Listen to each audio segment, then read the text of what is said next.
Hello everyone, and welcome to another edition of the Excalibur Roundtable Tech Talk. I am Mike Fuson.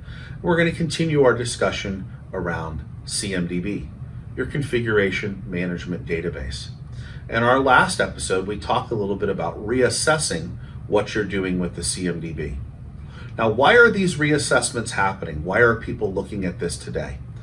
Well, in the current world events that we're all dealing with COVID-19, and especially with the work from home situation that we all find ourselves in, being able to leverage an effective CMDB is more important now almost than it ever has been before. Not that it wasn't super important before, but it's something that can ease the burden for us as IT folks. That may be something as simple as knowing what might be on a particular device. So for example, knowing the software that's on a particular user's laptop, knowing the versions that have been loaded, what version of Windows is on there.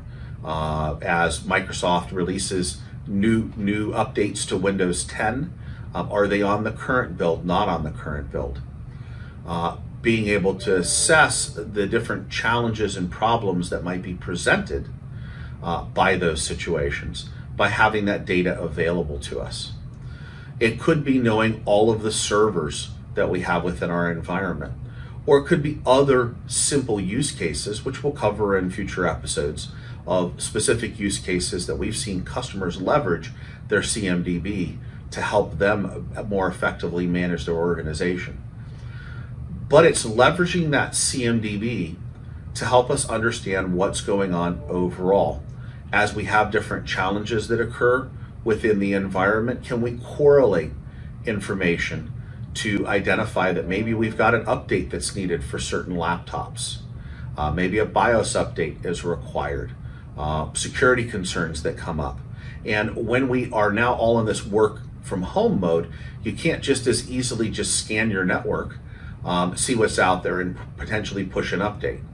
Some cases, depending on the technologies you're using, so for example, if you were using 6 Sense, you might be able to do some of those things around patching, on keeping things up to date. But maybe you don't have those technologies deployed yet, and those are things that you're looking at. But being able to leverage the CMDB to understand what we might need to do, what assets might be involved in a situation, can be very, very helpful. Stay tuned for further episodes as we talk more about getting the most out of your CMDB.